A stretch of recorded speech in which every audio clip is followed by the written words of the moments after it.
हाल है? ठीक है साहब। Class 9 mathematics science group chapter 2 हम कर रहे हैं real and complex number exercise 2.1 हमने स्टार्ट की हुई है। बेटा आज हमने क्वेश्चन करना है क्वेश्चन नंबर 3।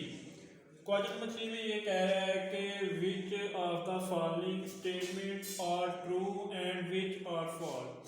आपने स्टेटमेंट से ये बताना है कि ये ट्रू है या फॉल्स है। ठीक है, स्टेटमेंट को तो फर्स्ट है, जैसे फर्स्ट स्टेटमेंट हमें दी हुई है 2 और 3 इज एन इरेशनल नंबर। अब ये मैंने आगे लिखा हुआ ट्रू फॉल्स, ये अभी इसको छोड़ दें आप। अब 2 over 3 is an irrational number, वो ये कह रहा है कि 2 over 3 is an irrational number. तो अब ये इरेशनल नंबर तो नहीं है 2 और 3, क्यों नहीं है? क्योंकि ये तो एक फ्रैक्शन फॉर्म में है, पी और क्यू की फॉर्म में है, दूसरा क्यू नॉट इक्वल 0 है, तो इसलिए ये रैशनल नंबर है, इरेशनल नंबर है नहीं है। तो अब आपने ये बताना है कि ये फॉल है या ट्रू है। तो बेटा ये फॉल होगा क्योंकि वो इरेशनल कह रहा है, लेकिन है ये रैशनल नंबर है तो इसलिए ये फॉल है। ठीक, तो रैशनल नंबर में दो कैटेगरी आती हैं, एक टर्मिनेट एक नॉन टर्मिनेट। अब वो इन दोनों में से कोई ना एक प्रॉपर्टी को इधर होल्ड कर रहा होगा 2 और 3। ठीक, इसके बाद 2 वाला पार्ट है pi is an irrational number. सही बात कह रहे हैं, pi is an irrational number. मैंने आपको कल भी क्वेश्चन में भी हमने ये किया था कि पाई रैशनल इरेशनल, तो मैंने आपको बताया था कि पाई इरेशनल नंबर है। क्यों इरेशनल नंबर है? क्योंकि हमें 100 आंट वाली पाई की चलती जाती है, हमें नहीं पता कि इन्फिनिटी वैल्यू में क्या है, तो ये इन्फिनिटी वैल्यू होती है। ठीक, तो ये इरेशनल नंबर होगा।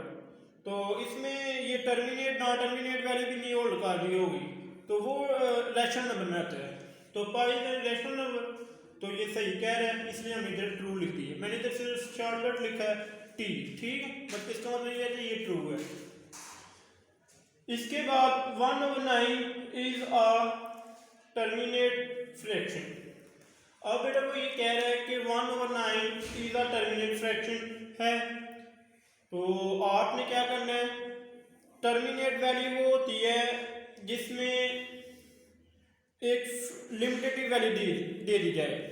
मतलब आप इन दोनों को 1/9 को डिवाइड करते हैं तो लिमिटेड वैल्यू आनी चाहिए, एक फिक्स वैल्यू आनी चाहिए, तो वो हमारे पास टर्मिनेट वैल्यू होती है, टर्मिनेट फ्रैक्शन होती है। ठीक, तो नॉन टर्मिनेट और टर्मिनेट मैंने आपको कंसेप्ट बताया था। नॉन टर्मिनेट वो होता है जो रिकर्निंग और थ्रूआउट चलती है लेकिन इनसे रिपीट हो। तो ये 1/9 इज अ टर्मिनेट फ्रैक्शन, ये 1/9 टर्मिनेट फ्रैक्शन नहीं होगा। क्यों नहीं होगा? क्योंकि अगर आप 1/9 को डिवाइड करते हैं तो वो उसकी वैल्यू चलती जाएगी और वो नॉन टर्मिनेट होगी। ठीक है, ये रैशनल ही है लेकिन वो नॉन टर्मिनेट होगी। मतलब अगर इसका आंसर फॉर एग्जाम्पल इसका आंसर इस तरह होगा 3 3 3 3, अगर रिपीट होते होंगे इनसे तो वो नॉन टर्मिनेट में आता है, रिकरिंग नहीं होंगे। ठीक, तो इसलिए ये फॉल होगा।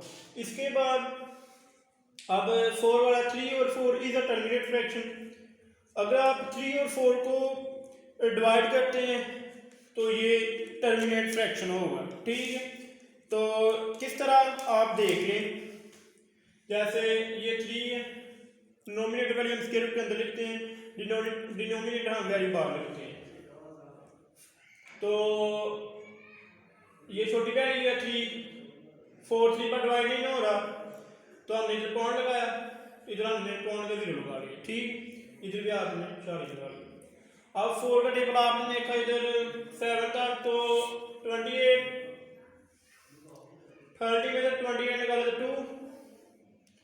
अब 3 छोटी वैल्यू है, ऊपर हमने शादी लगाया हुआ है, इधर आपने 0 लगाना है, आपने 0 लगाया। तो 4 का टेबल आप 5 तक देखें तो 20।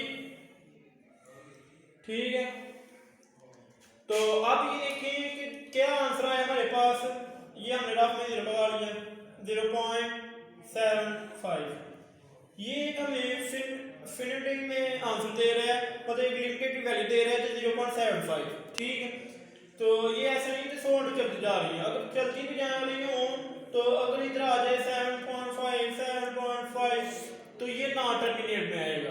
ठीक है। अगर तो एक हमें आंसर दे दिया फिक्स वैल्यू दे दी जाए तो वो टर्मिनेट में आता है, ठीक है।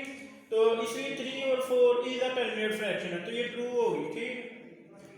अब 4 और 5 इज अ रिकर्रिंग फ्रैक्शन, वो ये कह रहा है कि 4 और 5 इज अ रिकर्रिंग फ्रैक्शन। रिकर्रिंग फ्रैक्शन मैंने आपको बताया कि जो सेम हिस्सों में वैल्यू चलती जाए। अगर आप इन दोनों को डिवाइड करते हैं 4 और 5 को, तो अगर 7.5 है तो 100 आंट इस तरह चलते जाएं, 7.5 7.5, तो 100 आंट चलते जाएं, तो वो रिकर्रिंग में आते हैं। तो लेकिन ये 4 और 5 रिकर्रिंग में आंसर नहीं आएगा। तो इसलिए अगर आप इसको कैलकुलेट में सॉल्व कर लें, इस तरह सॉल्व कर लें, तो ये इस तरह नहीं होगा, तो ये फॉल होगा, ठीक है। जैसे मैं इधर करता हूँ आपको 4 डिनोमिनेटर वैल्यू ऊपर लिखते हैं, डिनोमिनेटर बाहर। अब ये छोटी वैल्यू इस पर डिवाइड में हमने जैसे ऑलरेडी लगाया तो 0 लगा लिया। तो 5 का टेबल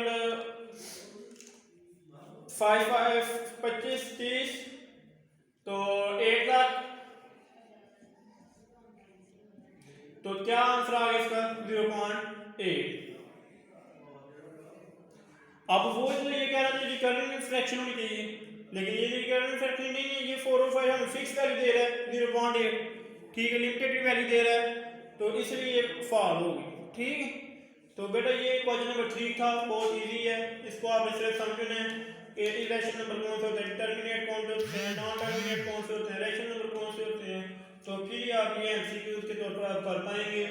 तो इंशाल्लाह कल हम क्वेश्चन नंबर 4 करेंगे। ओके, अल्लाह हाफिज़।